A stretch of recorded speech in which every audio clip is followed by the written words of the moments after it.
Alrighty guys, 'tis I, ChrissieGirl. Welcome to part 9 of my LEGO Harry Potter years 5 to 7 playthrough. I'm actually recording this a fair while after recording part 8, but you know, obviously it doesn't make much difference because I didn't upload part 6 and 7 until a couple of days ago actually. But anyway, we're now back to Grimmauld Place. Back in Grimmauld Place, I should say. Christmas time. If you remember from earlier, Arthur Weasley's injured, but he's alive. He survived. Believe it or not, J.K. Rowling was actually planning on killing Arthur off originally, but something to do with him being one of the better father figures, one of the very few father figures that's good or impressive.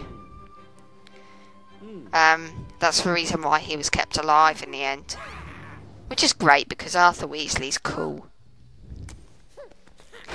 But anyway, Kreacher's being a douchebag. He's locked us in to this room. So we're going to thwart Kreacher's plans. Kreacher was initially not going to be in the 5th film at all, but obviously due to the part he plays later on in the 7th story, that's the reason why he was included, because he does play a bit of a role as Kreacher later on.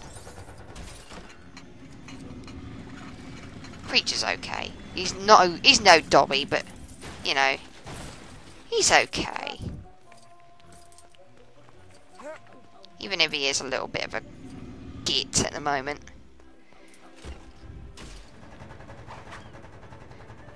Oh joy. So the whole idea of this level is to basically just thwart all of the all of Kreacher's attempts to keep you away from Sirius or whatever the hell he's planning on doing. Basically, Kreacher's just being a douche, and you have to thwart his every attempt to be a douche.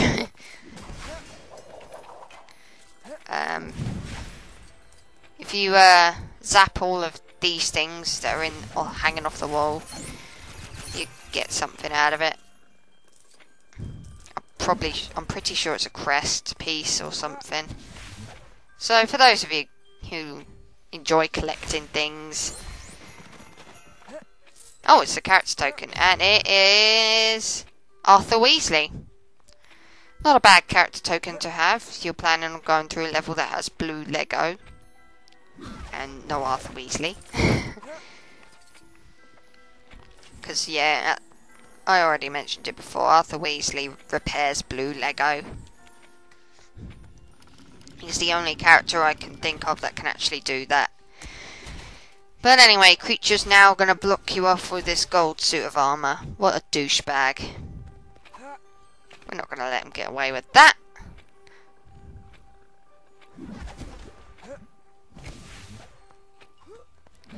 So gotta sort that problem out straight away.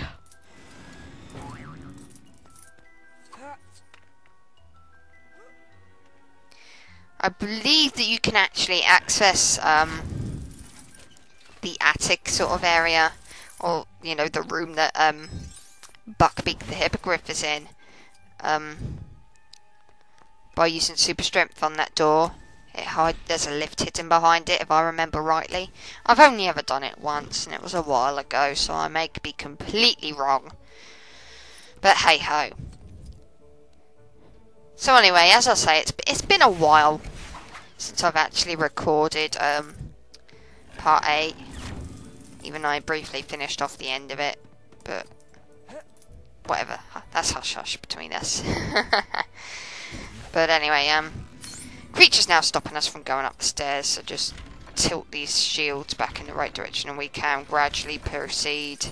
No, actually it's not a shield, it's light. Whatever. Ooh! It's Sirius Black's mother. If I remember rightly, I don't actually remember if it was in the 5th film. It was definitely part of the book though. But anyway, if you walk in front of her, she's going to scream and shriek and you will not be able to get anywhere. It pushes you back.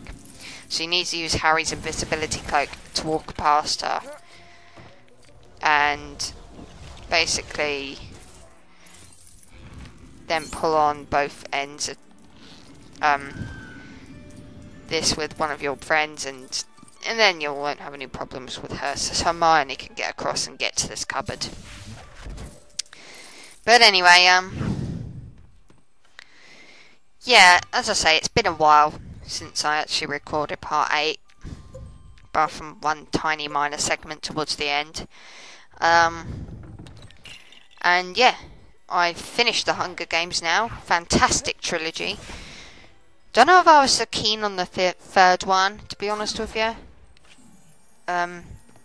I definitely preferred the first 2 books, but the third one wasn't bad, it was just I preferred the first 2. But it was definitely a good trilogy overall, and I definitely recommend people read it. Though I do think the whole romance thing at the end was kind of like a rushed decision in the end. But, you know, whatever. It's still good. I might feel differently on my next read. So Kreacher's still being a douche, and Sirius is like, "Get the fuck out of my way, you little rat!" And Kreacher's gonna go all emo. Little rat. So now it's just Harry and Sirius. This is the family tree room.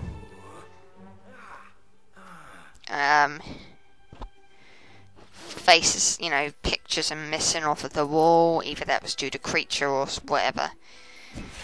There is a character token in there, but you can't get it without the spell Aquamenti. So once you've learnt that, come back here and you can get that character token. The whole idea of this room is just to get the pictures back.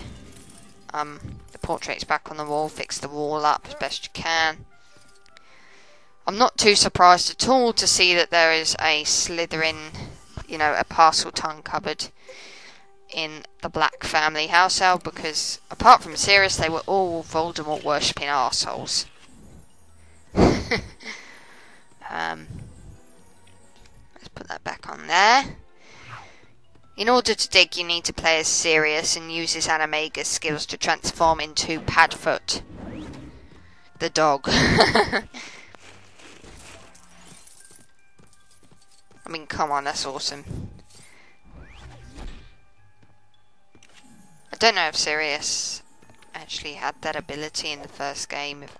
I'm really not sure. But whatever the case, he does here. Oh, come on, put that back. Thank you. And the last one's here. I don't know why I didn't pick that one up earlier, but whatever. So that can go back on the wall. And now we've got those 3 things. Put the right way. There's a Hogwarts crest piece. So now there's 3 bits of, you know, 3 smaller pictures to find. It's gonna be around somewhere.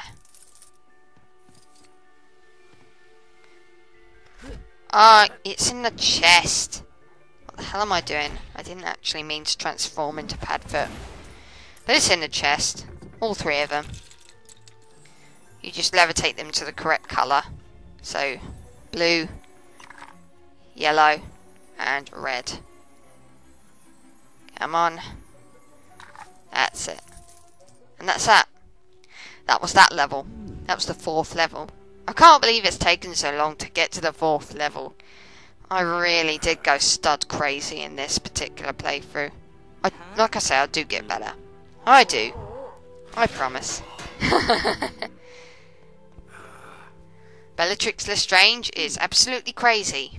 Bellatrix Lestrange is Sirius Black's cousin, and we'll be meeting her later on. She's a Death Eater, aka meaning she works for Voldemort. So basically a cowbag. A shit crazy cowbag.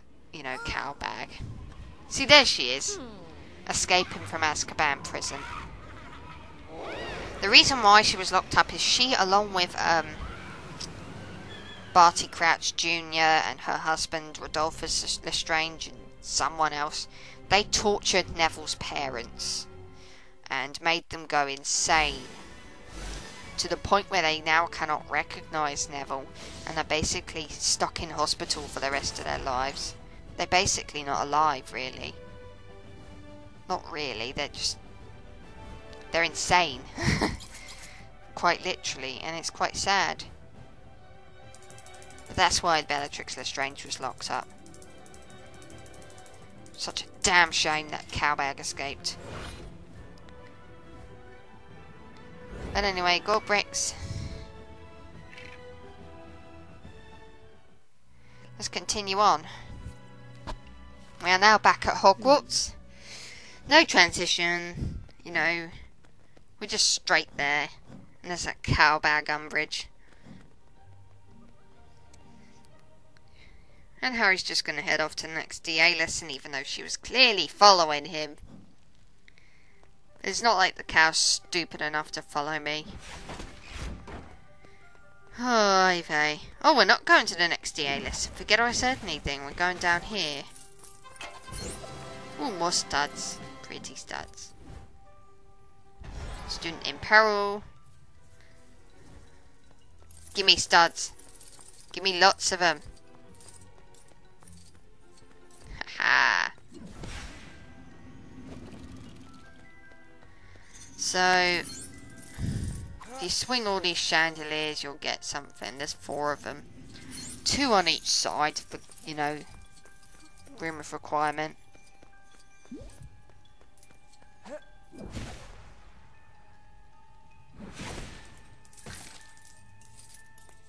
Then teacher zap around here.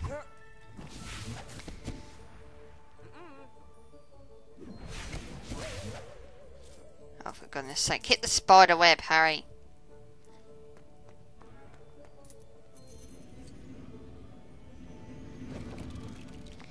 There we go. Okay, so down here... Oh, we are going to the room of requirement. It's just they changed the entrance just to throw off Umbridge if she was looking. Obviously, Neville has seen that Bellatrix Lestrange has escaped. Ironically, it was in... Actually, not ironically, but, you know, in year 5, this was the year that Harry found, you know, Ron and Hermione, I should say, finds out about Neville's parents. Harry knew about Neville's parents from year 4 because Dumbledore, he went into a court case in Dumbledore's Pensieve and actually saw the case where Bellatrix Lestrange and Barty Crouch Jr. was convicted. But it's year 5 that everyone else finds out about it. But anyway, now we're all going to learn how to make Patronuses. So that Harry is no longer the only one that can do a Patronus. Because as it is, only Harry can perform a Patronus. So once we finish this, we'll be able to perform a Patronus ourselves. Unfortunately, we need to make...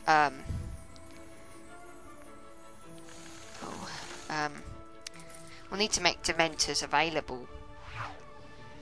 Because as it is, they're kind of hiding from us, so... Yeah. Ginny has a... pygmy puff called Arnold or something like that. I forget its name.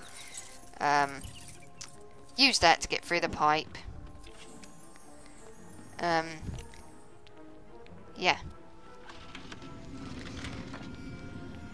Let's get a Dementor.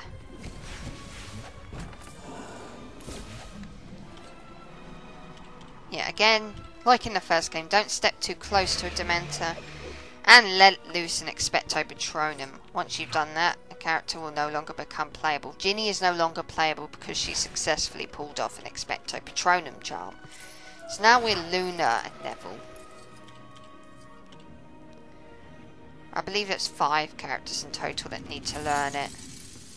If I remember rightly. That's Ron, Hermione, Neville, Luna and Ginny. Yep, that's right. So, yeah.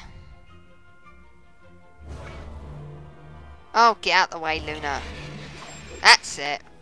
Now Neville has learnt it, so... We're switching to Ron now. Ron and Luna. It's kind of strange, really. You would have thought Neville would be the last one to pick up on it, but whatever. I just went with what was easy for me. Obviously, Hermione's going to have to open that cupboard with the runes on it, but at the moment I cannot switch to her. I can only have Ron or Luna. But now I can switch to Hermione. I've still got to do it with Luna as well. But in the meantime, I am going to go to the cupboard and see what's inside.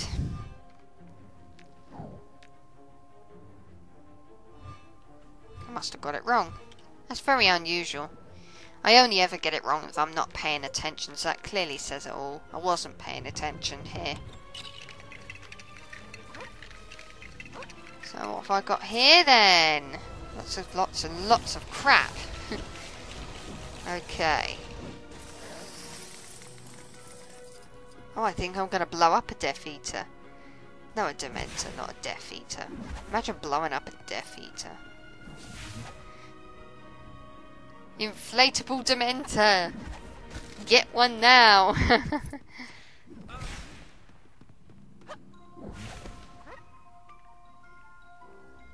Come on, Hermione.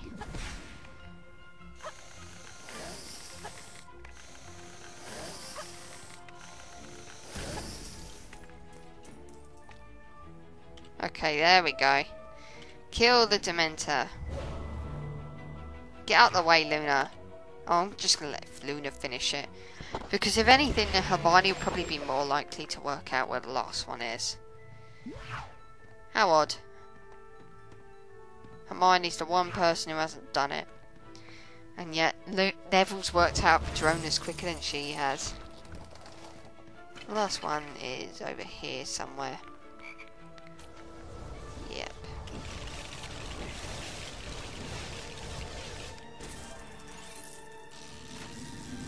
Let loose the Dementor! Kill it and that's it. We've all learnt Expecto Patronum. So now Harry is no longer the only one that can perform it. So, yeah. This is going to come in great handy, I'm sure. But unfortunately, our happy times of casting Patronus charms is sadly about to come to an end. That cowbag Umbridge, well, she's not so stupid after all. She's worked out where we are and what we're doing.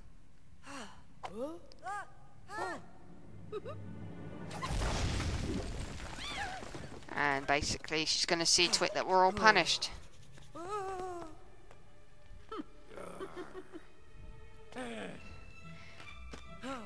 And it turns out Cho turned us in.